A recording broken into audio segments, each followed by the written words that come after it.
Okay. Chair Booth, are you ready to go? If you are, we'll let you begin on your standards and assessment.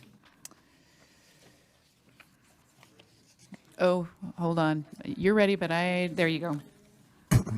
Thank you very much. It's a great transition because our very first agenda item has to do with the annual core standards queuing process.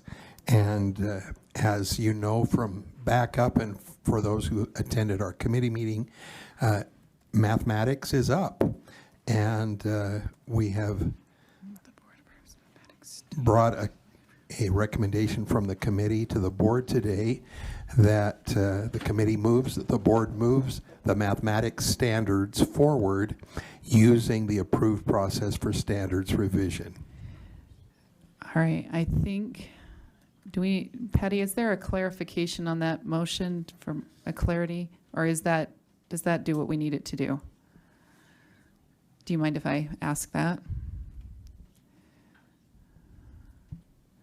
Yes, Patty Norman, Deputy Superintendent of Student Achievement. I think Board Member Klein was going to make a clarification on that. Okay, because we're not actually moving standards. Right. Right, okay.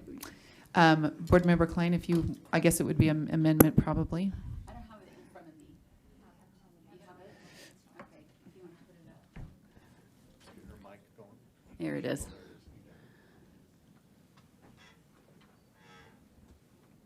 Okay, so my amended motion was that the board directs staff to commence the mathematics standards review process using the board-approved process for standards revision.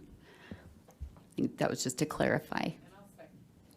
I'll second that. I think it provides the accurate clarity. The other did not do that. Great. So, That's awesome. is there any discussion to that? Okay, we'll go ahead and take a motion. The vote. The motion is that the board directs staff to commence the mathematics standards review process using the board-approved process for standards revision. All those in favor? Raise, well, yeah. Well, I don't see any. Okay. I'm looking down. I didn't see any, but. Okay, we're going to go ahead and vote. All those in favor, raise your hand. Okay, it looks like it's unanimous, and we'll go on to the next thing. All right. Item 5.4 has to do with R277-406, Early Learning Program and Benchmark Assessments. And the committee moves that the board approves R277-406 Draft 1 on second and final reading. Okay, the motion is that the board approves R277-406 Early Learning Program and Benchmark Assessments, Draft 1 on second and final reading. And Board Member Bogus, you have a comment or question? Question, Okay. Vice Chair Earl. I'm wondering what the impact would be to repeal this rule in its entirety. Well, that is a question I do not know. Does somebody have it? That's all right. I think So I did. legally we have to have it, but let's. Well, I did conduct with staff, Okay. and my understanding is that the KEEP assessment was removed from the relevant code. And so if that's the case, I'm wondering if we could move this in a different space and place. And so maybe I'm in the wrong realm, but I just would like to understand better first.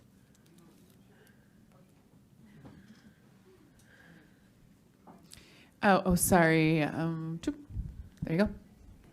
Nope, there you don't go. Now, oh my goodness. You can use mine. Thank you, Madam Chair.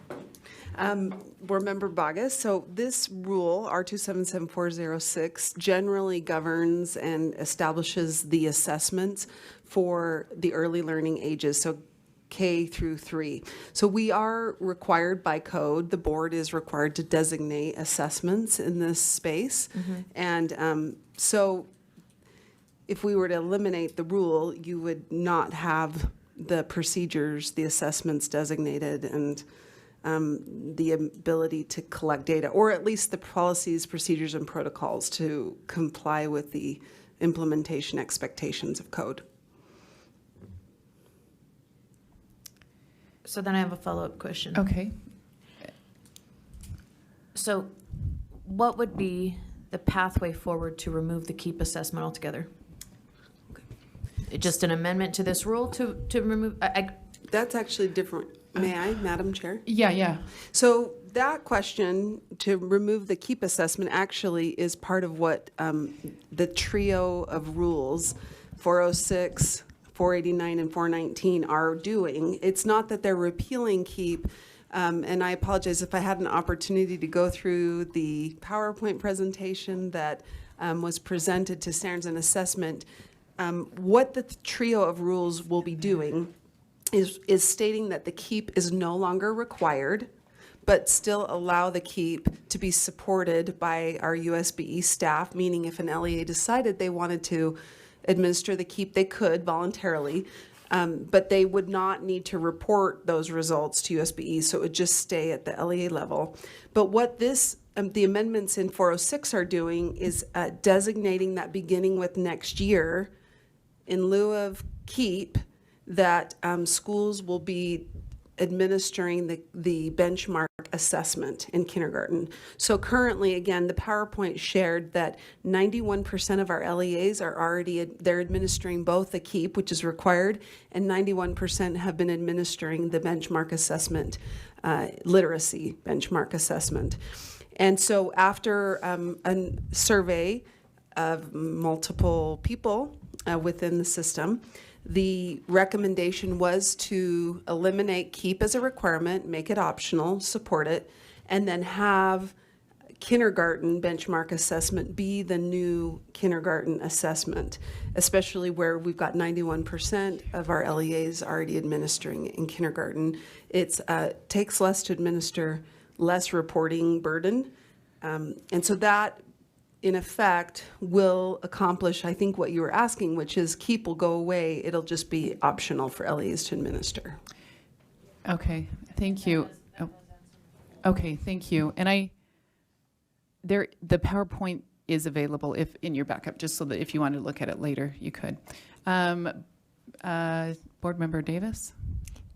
Yeah, just because we talked through all of that we just did in another public meeting when we requested this legislation previously, I moved to call the question unless there are no other lights. There are no other lights. So, okay, we'll go ahead and move on with this. So the motion is that the board, are you wanting to call the question then? Are you? There's no other lights, but I just wanted to, okay. That the board approve R2778-489 kindergarten programs and assessment draft 1 on second and, oh my gosh, I'm sorry, wrong one. The motion is that the board approves R277406 early learning program and benchmark assessments draft 1 on second and final reading. All those in favor, raise your hand. All those opposed? It looks like Board Member Klein is opposed. And the rest are in favor. So go ahead on 5.5. You've got to turn on your light it again. Thank you. That would be R277489, kindergarten programs and assessment amendment. And the committee moves that the board approve R277489, draft 1 on second and final reading.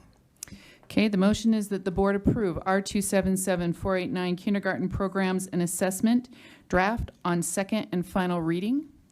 All those in favor, raise your hand. Okay, looks like it's unanimous. Go ahead on 5.6.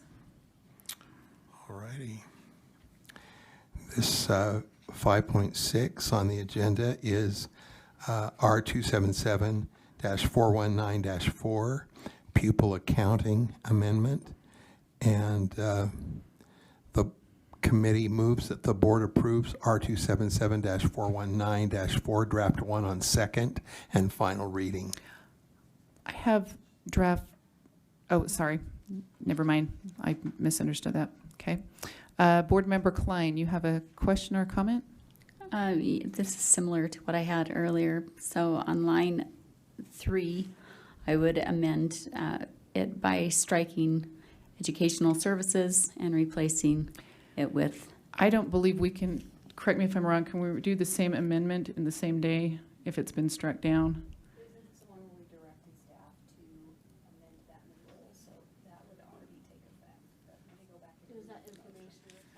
And also, this isn't under, correct me if I'm wrong, we're under section 4. Is that under section 4, Board Member Klein?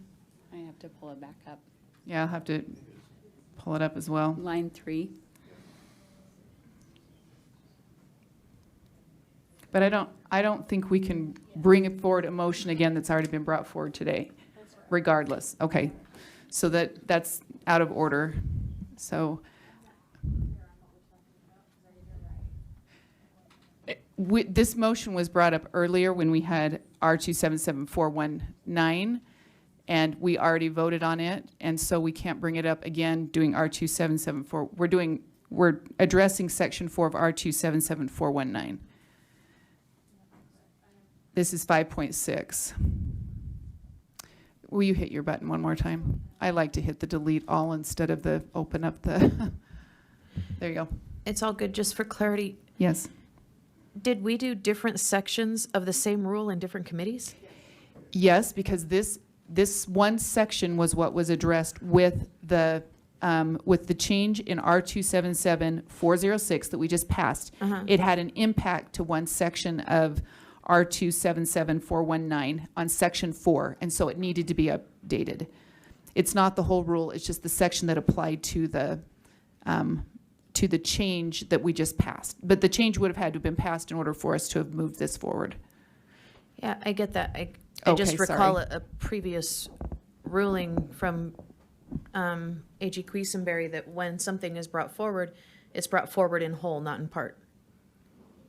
And that was a ruling of the AG. So it's just food for thought. Yeah, I think it was, if it was cited on the agenda as the whole piece, then that's what you would address. Yeah, I believe that's what whatever is publicly, the action item, however that's cited, would be what you address in a whole.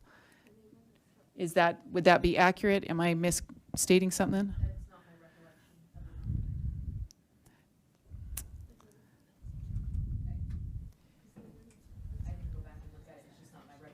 Okay, that's fine. Board Member Davis? I call a question. Okay, the question's been called. Is it seconded?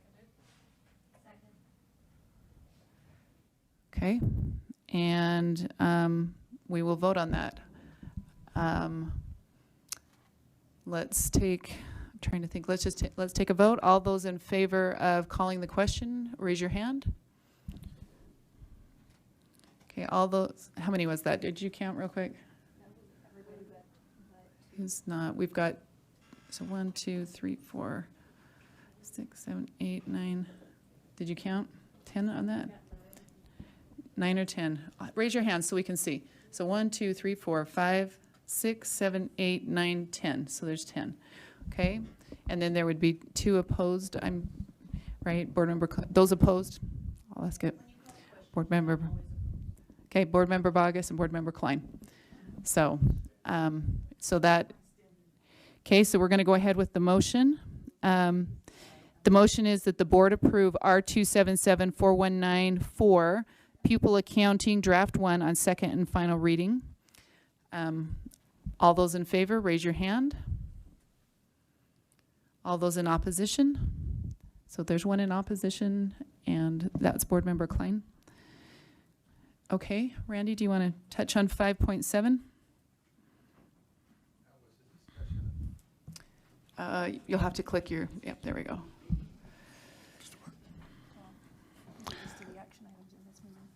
So there was a discussion of high school graduation requirements. You've had a chance to look at the backup, and this is in process, and there will be future discussions regarding high school graduation as input is coming in from across the state. And so just a heads up to be thinking about that. each of you individually, maybe chatting with your constituents and with leaders of learning in your districts, that would be great. And then 5.8 is our final action item having to do with core guides process update. And the committee moves that the board approve the revised core guide development process and review checklist. Yeah, first. Okay, I have Board Member Bogus first, and then Board Member Rill. Oh, okay. Okay, go ahead go ahead, do you want to? Yeah, we had a discussion during our committee meeting about a chart in the graduation PowerPoint, and I know that Assistant Superintendent Norman sent out an email about it, but I wondered if she could clarify, just so we have clarification on the public on that chart, so that it's clear. So you're asking me to ask her to? I'm asking Okay. Vice Chair Earl. I'm just trying to direct here. So Yeah. Deputy Superintendent Norman, do you have information related to that? Let's see, hold on just a second. I thought it would be nice to clarify, since there was a mix-up in our. Yes, thank you, Deputy Superintendent Patty Norman. We have Aaron Bruff, who is here to speak to that. All of you did receive an email from me this morning that talked about what that slide was. And so Aaron is going to be coming in. He was ready all day, just sitting right back there. I don't know if you saw that, but I can start to speak to it. That slide itself was one that was taken from the state auditor's slide deck website. And with it, there were the categories that were mentioned on there. You'll see that slide on your email that has like the graduation caps on that. What was missing from the slide deck, and so we will replace that, is the fact that there was a selection menu that you could choose by racial subgroups or racial groups, and so that was representing one of them. So that was a great question to ask, and what that looked like. And then Aaron did go through and look at all of the federal regulations where it required breaking down and disaggregating information by student groups. And with those student groups, he wrote down what those student groups were, so all of you have what that looks like federally and those requirements, what the state requirements are, and then being able to look at that as an aggregate as well. Part of that question was just what those numbers were. So if you would like, we can put that in that response. We can put that in the civic clerk so that the public has access to it as well. Okay, I think that would be appropriate. Are we needing to wait for? Okay, good. All right. So we're on, my apologies, 5.8. So Board Member Booth or Chair Booth, if you want to, or we've got Aaron Bruff here. Aaron, did you want to speak to it, or we? Okay. Board Member, or Chair Booth, do you want to go ahead on 5.8? You bet. I read that the committee moves that the board approve the revised core guide development process and review checklist. Okay, now I have Board Member Bogus. I have you in the queue. Is that right for this? Okay. Yes, go ahead. Yeah, so I would just move to substitute that the board recall all current core guides and discontinue the creation and dissemination of future core guides. And then I would like to speak to the motion. Okay. Is there a second? Okay, Board Member Klein seconded it, so go ahead and speak to your motion. So I I did watch the meeting, this part of the meeting twice, and then true to form, I walked around for the past week and a half in different schools and sent text messages to multiple teachers and said, how do you like the core guides? And out of about 35, 40 teachers, one actually knew what they were. The rest of them said, huh? Or what? Or I'll Google it. And the one that did know what they were had articulated that she served on the writing committee and that they're really not super helpful. And I know that that's like this very narrow pocket, but I don't think they're being used. People don't seem to know what they are. And I think that our staff has so much to do. And if our standards need clarification, then I think we need to recall and rewrite our standards. Our teachers are smart individuals. They know what they're doing. And if our standards are not written in such a way that they can execute, then I think we need to revisit that process. But I'm not certain core guides are doing the job that we intend for them to do. Okay, thank you. But Board Member Norton, are you speaking to this? Okay, go ahead. And I would like to speak in favor of this motion as a person who doesn't go far without my core guide, as do the majority of the teachers in my district. As a matter of fact, I texted out to Randy as I was driving to Salt Lake and listening to the meeting a few days afterwards. I said that I find that very interesting because I am coming to Salt Lake right now. I have some planning to do, and I have my core guide in my car with me right now. I always know where they are. They are on my desk. They are right there. I use them every single day. And the kind of things I think maybe if you're not a teacher, you don't know how we use them, but I'm continually looking at, in this particular unit, what did they learn in fourth grade or what are they going to need for sixth grade? There's some ways to cross over into other, there's some, for instance, in my math, there's ways to, some options, or not options, but suggestions in places that it would work well in science or et cetera. So they just, they're not the core restated in a different way. They're just ways to enhance my core. And mostly it's a quick reference guide for me to use for my planning to make sure that it is tied directly to my core standards for Utah. Okay, thank you. Board Member Klein. I don't know if everybody watched the committee meeting. I expressed my concerns then, but I'll just reiterate a little bit what I mentioned. I see the core guides as being a replacement of the standards, or an expansion or a creative interpretation of the standards. They are also basically state-driven curriculum, and which is not our role. We are to set the standards, and in creating that, we are taking on the role of curriculum providers. There's no real vetting process in place for the core. There is, but there isn't. We don't approve what goes out in the core guides as a board. We can only bring back problems if we see them, if we even, if we're lucky to come across them, because they're not sent to us. We have to go digging for them. So that needs to be fixed. I was appreciative that the sex ed core guides were taken off of UEN 3 years after they were supposed to be taken down, the old guides. As soon as our meeting was over, those were removed, and I appreciate that. But I think for 3 years, those inappropriate core guides were there and being used in classes. We have other content on our own website, on the schools.utah.gov, that is similar to the content that was in those So core just- I guides, and stated the they're motion. still there. So just stated the motion, so. I just would like to know when those are coming down off of our own website, loveisrespect.org, Trevor Project, et cetera. And so I would speak in favor of this motion. I don't believe it is our role as a board or staff's role. Okay, Board Member Hymas? Thank you. These core guides are, take them if you want them, right? Because I'm hearing there's confusion, and I'm hearing that Member Norton says she uses them. So I guess I would speak against this motion. If they're worth putting out for some, then let's put them out there so they can use them.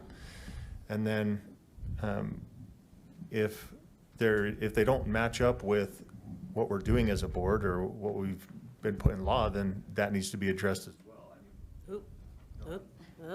No, I did that, not my, take me. Okay, so anyway, I guess I speak against the motion, but I do hear that there is work to be done on these core guides that could be more efficient and more helpful to teachers, is what I'm saying. So maybe maybe that comes back, maybe we look at that. I don't know where the process starts, but we can talk about that, but I would not remove them.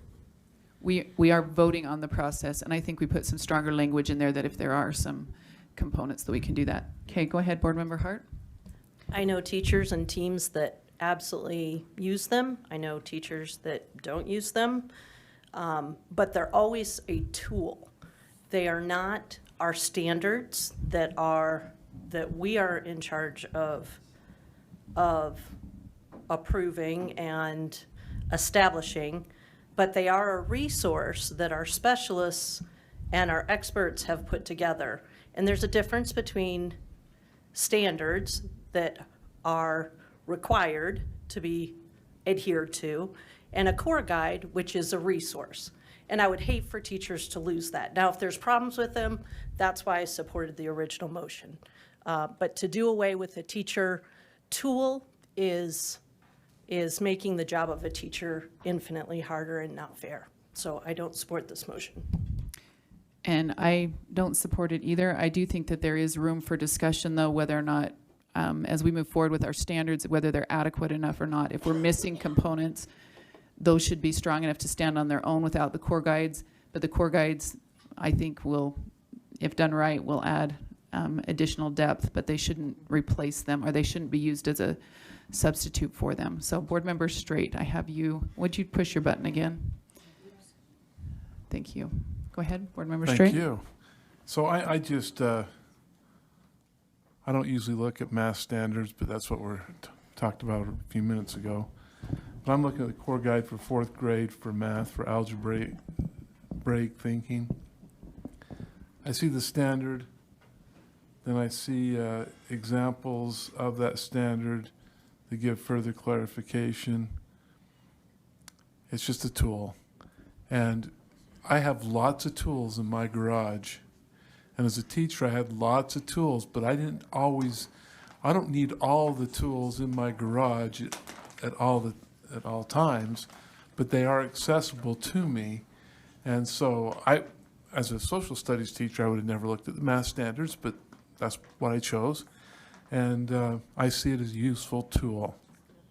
There are other tools out there. Teachers do not reinvent the wheel when they put together lesson plans. They have their strategies, they have what they're trying to accomplish. I don't see any reason to get rid of those. Okay. They're great tools. All right, we're going to go ahead and take a vote. The motion before us is that the substitute motion is that the board recall all current core guides and discontinue the creation and dissemination of future core guides. All those in favor of this motion to get rid of the core guides and recall, raise your hand. Okay, there's 3 votes for that. Board Member Klein, Board Member Bogus, and Board Member Green. All those in opposition? Okay, let's see. That would be 10 opposed. So that motion fails. The motion before us is the board approves the revised core guides development process and review checklist. Board Member Klein? I'd like to make a motion that all core guides, maybe just amend the core guides development process to include an approval by the board for any core guides, any and all. Okay, is there a second? Okay. Was there a second then? Did I? Okay, there is a second. Do you want to speak to that? And then I can ask, I think if we're going to get in the business of pushing curriculum or what could look like curriculum, that we need to take ownership of that and accountability for what we approve, so that the buck stops with us as a board. And so we're not putting it on staff, or that we take responsibility for that. okay, Board Member Lair? Probably more appropriately a point of information. Okay. When you made the motion, Member Klein, that you want to approve all, do you mean the implementation? Do you mean the creation? Or do you mean every? Before they go out to the field. And let me just they finish vote. my Yeah. question, because I'm still not quite understanding. Actually, I'll have you come through the chair. That's just Okay, easiest. Chair, can Yes, I thank you. Finish my question? 'Cause Yes, I'm not would you quite- finish your question, Board Thank you Member very Lair? much. So the end of my question was, that means that Member Klein is proposing that we review not just the implementation or the creation of a core guide, but every word that's in the core guide. Is that true? Board Member Klein, are you wanting to approve the language of all the core guides before they go out? Yes. Thank you. Are you wanting, okay, that answered your question. Okay. Board Member Bogus, do you have a comment? Yeah, I do. Oh, sorry. So there, it came up. I thought it was an amendment as well. And It would be an amendment. yeah, that is what I thought it was. Anyhow, and then I really feel like as elected officials, we have a job to do and we need to be accountable for that job. And if, across multiple districts, teachers don't even know what they are, then we need to be making sure that they get there and that they are appropriate for what is there. I have like my survey of one person that knew who they were. She's disclosed that she had served on the committee and was still not happy with the final product. Her feedback was that they are way too long, that it's very difficult to find something in the moment. And again, survey of one, right? But it's the one person that actually knew what they were. And so I would just think that we need to be accountable as elected officials and bring them here and review them and then send them out to the field. Thank you. Okay, Board Member Davis? I do agree that we need accountability, and we did have a problem in the past that we needed to take care of, and we did, but this formalizes how that accountability is taken care of. And in step 5 of the proposed process that I had studied, said that concerns related to the published core guides are brought before the Standards and Assessment Committee for consideration, and that is how we will take care of those concerns. I don't want to spend 50 hours wordsmithing hundreds of pages of core guides, and it's not necessary. When there is a concern, we absolutely should. I agree, but I think that is built into this process that we're voting on today. And I call the question again. Oh, do you want, well, Board Member Wood hasn't spoken yet. I'm going to let her, and then we'll do the call the question. Chair, I just had a question for maybe some of the teachers in the room who have used these, that are aware of what's in them. How would they feel about having to go through all of them for the other grades, the other subjects? I would, addressing it to you, but would love any Is there teacher a that would- board member that is an educator that wants to address that question that's being posed? Is the question, I think I want to. I think the question is going through and sorting through all core guides for all grades. Is that accurate? I would like to say that it is entirely possible that an LEA takes a look at them and the curriculum committee for that LEA decides they don't want to use them in their district. That is within their right. We are not a super LEA that's over to making decisions for LEAs. However, I have no interest in going through every tool that we provide to teachers. We are responsible for the standards. We allow, and it's appropriate for our staff to use their expertise in putting together other documents that are helpful, but it's up to the LEAs to decide, and it's perfectly fine for Davis or Summit to decide they don't want to use them. So I don't think it's an appropriate, I would not want, I would miss them as an educator if they weren't there, especially our most vulnerable teachers, maybe new on the job, new to the state of Utah, new to the standards in Utah. They would have fewer resources at their disposal. Does that answer your question? Okay, Board Member Bogus, do you have a comment relevant to this? Or do you, okay, go ahead. So I do believe that Member Wood's question was, as a teacher, would you want to go through them all? Not very badly, but I do think it's an appropriate job and the responsibility as an elected official. So I would do it if I was asked to do it So because I I think just- it's my job. Yeah, and just for everybody here, on step 4, the core guides are released for public feedback and public comment. And I know that's a general feedback and comment, but that doesn't prohibit us as a board member from doing that and providing feedback or comment at that time too. Board Member Norton, I think you're last for us, and otherwise I think we will officially call the question, but go ahead. You can call the question. I No, don't go need to ahead. go. Okay, I was just going to say that, no, I would not want to go through them. They should be, I mean, the core guides that I have used are taken right from the core. So they're, you know, they're just so helpful to when you have a new, I mean, I'm not a new teacher, but I'm counting the days till I see my language arts core, the new one, because it makes the new core more accessible and ready to use. You know, this is not curriculum that I am going to teach to students. That comes from my curriculum that my district gave me. This helps me decide my pacing. This helps me decide how in-depth I need to go. This helps me decide what kind of pre-assessment do I need to do with the students. So, you know, it's not something I'm teaching from, and I don't see the necessity of that. Okay, we're voting on an amendment. The amendment is that the board add a step for final board approval of core guide development process before being published. That isn't right.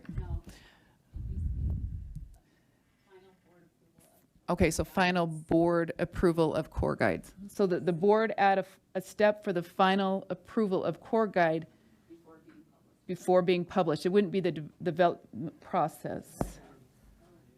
So that we're adding it to the development process, right? Does that, okay, so let's make sure this is right. Is that accurate now? Yes. Okay, so the motion, well, this is an amendment to the motion that the board add a step for the final board approval of core guides before being published. All those in favor, raise your hand. All those opposed, let me read the names out. So Board Member Klein, Board Member Green, and Board Member Bogus, there's 3. All those opposed, raise your hand.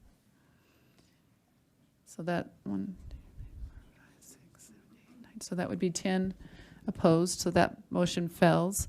The motion before us is that the board approves the revised core guide development process and review checklist. Board Member Davis, do you have something? Oh, okay. All those in favor? Well, let me read it again. That the board approves the revised core guides development process and review checklist. All those in favor, raise your hand. All those opposed? Okay, in opposition would be Klein, Green, and Bogus, and others were 4, so it'd be 10 in favor, 3 opposed. And I think that concludes our standards and assessment. Is that accurate? Yes. Okay,